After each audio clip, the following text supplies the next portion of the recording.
श्रीनाथादिगुरुत्रयं गणपतिं पीठत्रयं भैरवं सिद्धौघं बटुकत्रयं पदयुगं दूतीक्रमं मण्डलम् वीरान्द्वयष्टचतुष्कषष्टिनवकं वीरावली पंचकं श्रीमन्मालिनी मंत्रराजसहितं वंदे गुरोर्मण्डलम्। नारायण नारायणी नमोस्तुते। शक्ति सूत्र शाक्त दर्शन का आधारभूत ग्रंथ माना जा सकता है। ये जो शक्ति सूत्र ग्रंथ है, इसकी रचना अभिनव गुप्त जी के शिष्य क्षेमराज जी ने की और इस ग्रंथ का जो मूल नाम है वह है प्रत्यभिज्ञा हृदयम।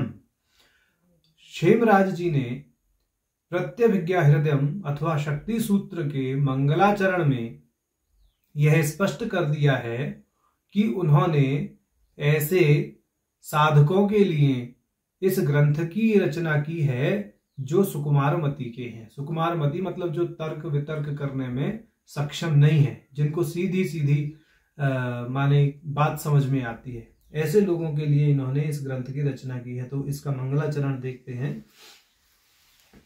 नारायण नमः शिवाय सततम पंचकृत्य विधायिने चिदानंद घन स्वात्म परमार्थावभासिने शंकरोपनिषत्सारः प्रत्यभिज्ञा महोदधे क्षेमेणोदध्रियते सारः संसार विषशान्तये।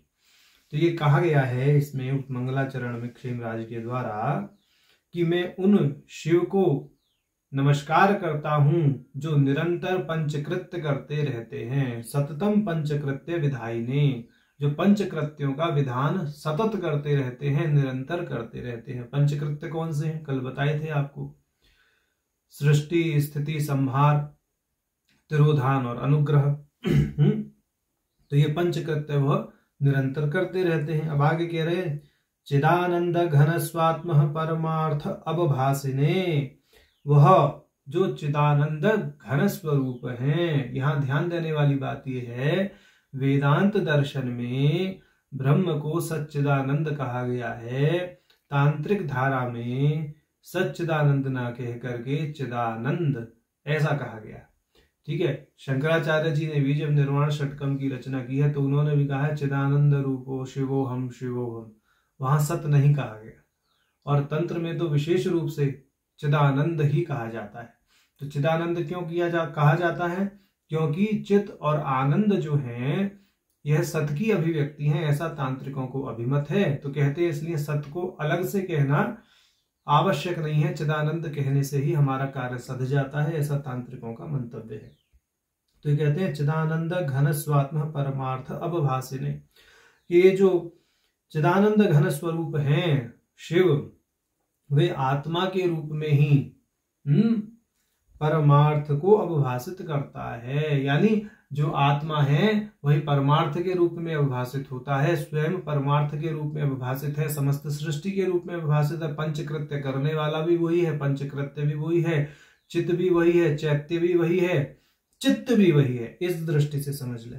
अब आगे कहते हैं शंकरोपनिषत्सारः प्रत्यभिज्ञा महोदधे, ये जो शंकर संबंधी उपनिषद हैं, आगम शास्त्र के लिए कह रहे हैं, या जो रहस्य है, उपनिषद का एक अर्थ रहस्य भी होता है।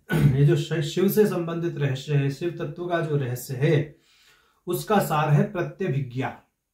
और उस प्रत्यभिज्ञा रूपी समुद्र से, इन्होंने कहा ना शंकरोपनिषद सार प्रत्यभिज्ञा महोदधे, तो शंकर उपनिषद यानी शंकर या शिव तत्व का जो सार है वह प्रत्यभिज्ञा है। और इस प्रत्यभिज्ञा रूपी महासमुद्र से क्षेमराज के द्वारा उदध्रियते सारः, उसका सार निकाल करके रख दिया गया है।